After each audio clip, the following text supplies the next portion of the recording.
Welcome to LawHelp Australia, where we keep you informed with tips and updates. My name is Emily Tung, and I'm joined by a very experienced panel of legal practitioners today. Paul, Melanie and Catherine, welcome. We're going to be discussing pregnancy discrimination and employment law. But before we get started, I'd just like to know a little bit more about each one of you. So, Paul, can you tell us a little bit more about your professional experience? Sure. I've been practising as a solicitor for around about 6.5 years. I'm doing litigation matters and employment law. Currently I'm situated in Ferraro and Company Lawyers in Sunshine. And Catherine, what about your background? I've been practising for about 15 years now, the last 10 of those as a barrister. As a barrister I specialise in employment, discrimination and administrative law. Thank you. And Melanie, your professional experience? Well, I manage the Equality Law program at Victoria Legal Aid, and we specialise in discrimination law. I also have a background in human rights law. I've worked at Legal Aid for the past 5 years, and before that I was in commercial practice for another 5 years. Wow, very long history. So let's kick-start the show. Melanie, pregnancy discrimination. What is it, and can you give us an example? Sure. So pregnancy discrimination is basically disadvantaging someone because they're pregnant. So it could be direct discrimination, for example, saying to someone, we don't want a pregnant worker working at reception, we don't like the way that that looks. Or it could be indirect discrimination. So that's imposing a practice or requirement that disadvantages women because they're pregnant. So what sort of legal obligations do employers have towards the pregnant employees?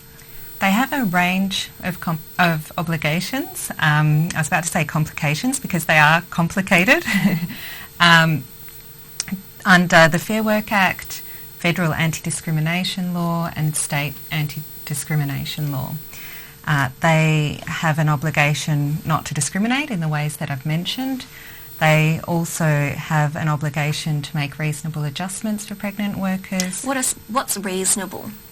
Well, that's a good question, and it really depends on the circumstances. So it will depend on the nature of the business, the size of the business, the type of adjustment that's being sought, and the reason why it might be sought. So a recent example of a reasonable adjustment is, for example, allowing someone to take more frequent toilet breaks. There was a case recently where it wasn't a reasonable adjustment claim, but basically the employer was found to have discriminated against a woman while she was pregnant for taking more lengthy toilet breaks, which, obviously that's a symptom of pregnancy. Yeah. So with these symptoms then, are you required to show some sort of medical certificate from your GP so that your employer will accommodate your tasks? Again, it will depend on the circumstances. So sometimes it will be reasonable for an employer to require an employee to provide a medical certificate. An example might be where a woman can't lift heavy objects. The employer might want to know, well, what does heavy mean? And they might require a bit more information about that from the employee's doctor. But those requests need to be limited to information that's necessary for the person to safely do their job. They can't just make a very general, broad request for personal medical information. That's very interesting. Catherine, do you have anything to add on that point? Well, just on that last point, unfortunately I don't know the answer yet, but I do know that there's going to be a test case this year which will determine a slightly different question, but something which often happens is that an employer might direct or make a demand of one of their staff that they attend their own doctor for a medical examination, and that's a matter that is often quite controversial and raises all sorts of questions in terms of what are the parameters around those requests. When can an employee reasonably refuse such a request or direction as well? So, and again, what Melanie says obviously is correct, that there are certain things that an employer can ask an employee to do, but it has to be reasonable. And this case will be quite interesting in terms of whether or not the employer is allowed to identify the practitioner and compel an employee to actually attend with that particular doctor. What about men? Now, only women can get pregnant, but what if a their partner needs to take more time off to be able to assist with their pregnancy. Can they be discriminated against in that way? It's interesting you say that.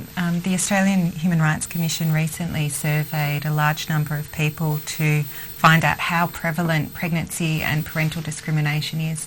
And the survey found that 25% of fathers experience parental discrimination. Now that's usually around the time of returning to work. As you say, they don't experience pregnancy, so they're much less likely to experience discrimination during the pregnancy. So their parental responsibilities also need to be reasonably accommodated. In terms of attending antenatal appointments, you can't use sick leave to attend antenatal appointments, but there may be special leave provisions in your employment contract or policy. That's my understanding of the situation.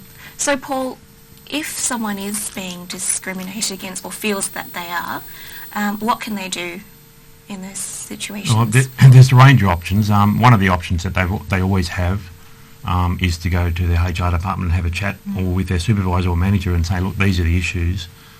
How do we solve it or get around it? And if that doesn't work, I guess you've got options like ringing the Fair Work Ombudsman or the Fair Work Commission. Of course, you can seek legal advice or perhaps even consult a community legal centre. What would the Fair Work Ombudsman do to assist you? Well, they have a telephone advice service, so they can provide some advice and guidance on some next steps that might be taken. What are some of those next steps? Well, what I was going to say is that the Fair Work Ombudsman can sometimes investigate it, so it can be an investigation launch. I guess sometimes, though, that might only happen in sort of more severe cases where the Fair Work Ombudsman's resources are limited, so therefore they say it's worthwhile, making that investigation. But certainly things can be put in writing to document conversations that have been had. So they're the main sort of avenues. Can I add? To resolve those issues. Yes, go ahead. Can I add one more, which is you can seek legal advice from Victoria Legal Aid if you're within Victoria, and also you can make a complaint to the Victorian Equal Opportunity and Human Rights Commission or the Australian Human Rights Commission. But because there are such a range of options, it is really worthwhile to try and seek some legal advice about your best option. Yeah, definitely. That's right, because those options, they're all got their advantages and disadvantages. Some are good in some aspects. It also depends on perhaps on what you're seeking to achieve.